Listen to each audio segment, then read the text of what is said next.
Hi guys, welcome back to my Brave XVS video. Now I'm gonna talk about the banner which gonna come on this week. And yes, it is Dragon Quest collaboration. It is good news because we get another collaboration that Japan get. So yes, I'm pretty sure now we're gonna get Xenogears. So let's start with Zoma. Zoma is Ice Magic Finisher. Okay, knowing about that, you know what I'm gonna say, right? Angela. Yes, Angela.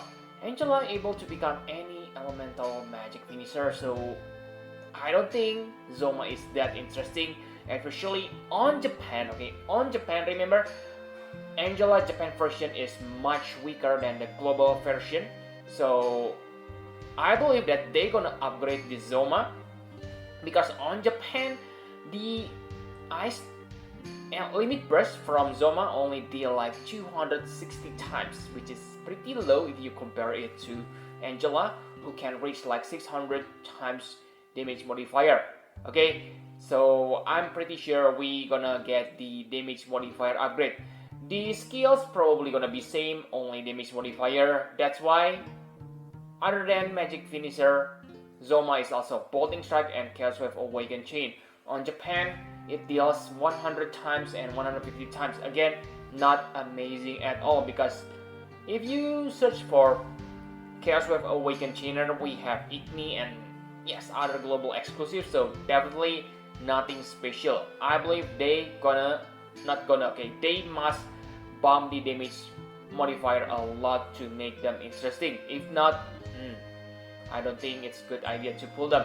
And for the duration, he gets 4 turns duration on Brave form. And the bad news is he needs to wait 4 turns to be back on Brave form. So yes, you need to finish the battle quite fast, I can say. For the Trust Master reward, I can say it's just ordinary Trust Master. But yes, if you want to use Dragon Quest character, this is really good rope because it increases static magic by 500, but only to himself. Okay, not for Doma. Okay, Dragonlord, I mean. Okay, so just pretty ordinary Charge Master reward. For the STMR, I can say this is good. 80% magic and 75% limit burst damage. This is basically like Riku Kingdom Heart 3 STMR, but it is for magic character. And yes, I can say it's good STMR. Now the next character, Alena and Marquis.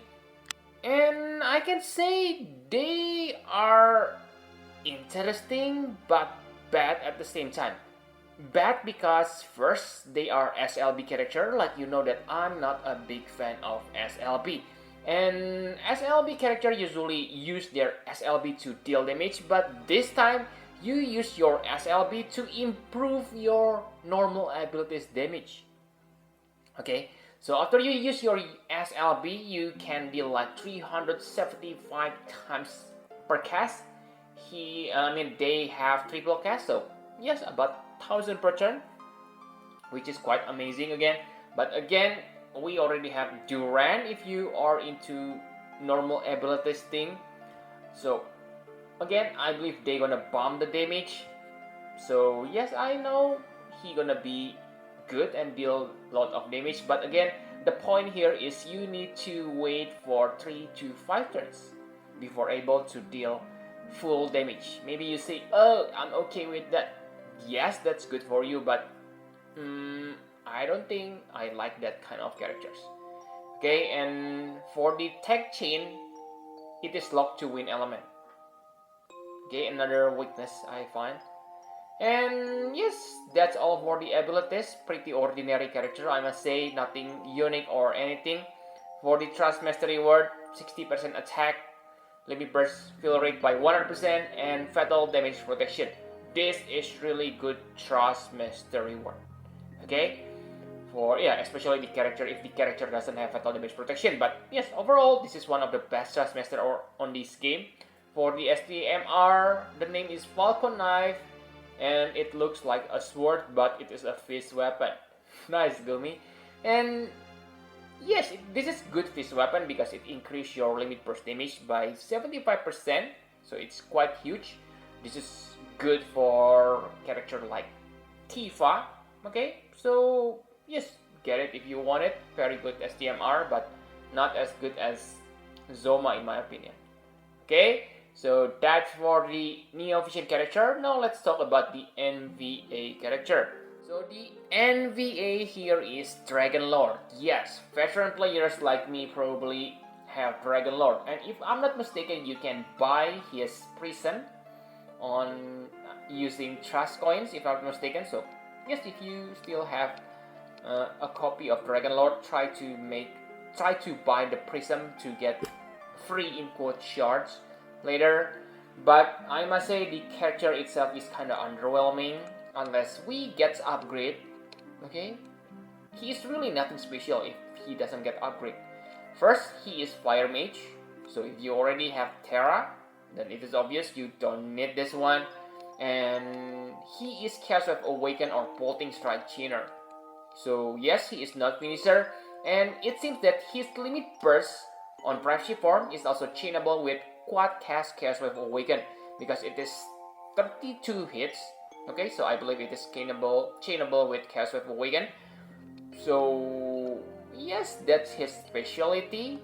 Limit burst quad Chaos Wave Awaken chainer. That's it.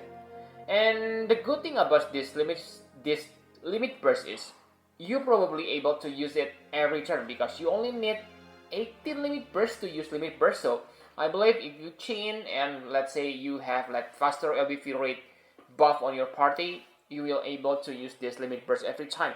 And the damage, I must say again, it is nothing special. It is maxed on 180 times. So again, if you max the limit burst damage 600% total, you deal like 1200 times Chaos Wave Awaken, which is not a bad damage, but again, not that special. Sure, it will become your powerful fire magic chainer, but I don't think it is that tempting to get him, okay? Unless of course they improve the fire magic damage. And yes, most of its abilities lock to fire, and again, only lasts for 4 turns, and you need to wait for 4 turns to back into Privacy form. So not interesting at all. For the Trustmaster and STMR, I can say they are rubbish. Take a look. The road has very low magic, 159. Very bad. And Domineering Spirit, regen health and MP. No, not good. Okay. And that's all for the NVA and NV units. For the 7 stars units and below, I can say they are not worth pull. Okay, their Trustmaster reward are kinda outdated. Okay, so they are kind of trash units and trash Trustmaster reward. Okay, so the final question: should you summon? So yes, you should summon if you are a big fan of Dragon Quest franchise. Of course. What's the more reason? And of course, I believe they gonna get hopefully huge damage boost on global, which gonna make them interesting.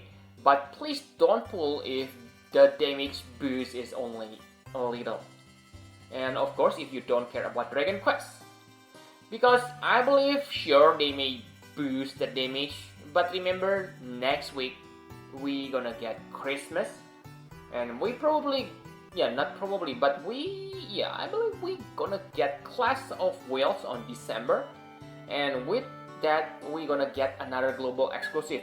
Remember guys, I have said this multiple times, global exclusive are simply way much more powerful than Japan counterpart.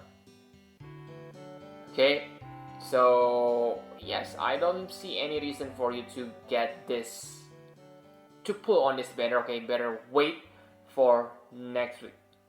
And if you still want to pull, I can say that it's kind of cheap with 12,000 lapis. You get 4 round of summons, 10 plus 1, okay? So very nice, I can say, with 12,000 and about 30 to 8,000, yes, 30 to 8,000, you can choose one and featured character for the featured NV unit. So that's kind of cheap, I must say, and that's good. But again, if they are that powerful, they're gonna make them that cheap. Okay, so the price kind of justify anything, I must say. So don't get your hope too high. So yes, my best advice for you is to wait until Thursday, and even they are good, I can say wait until next week on Christmas. Okay, so I think that's all you need to know about this week update. Okay, sorry for late review on this week. I'm kind of busy, but yes, I will try to catch up with previous week characters review on the next video. Okay? Thank you very much for watching. Please hit the like button and subscribe to my channel for more Final Fantasy Private Guys. Bye bye guys.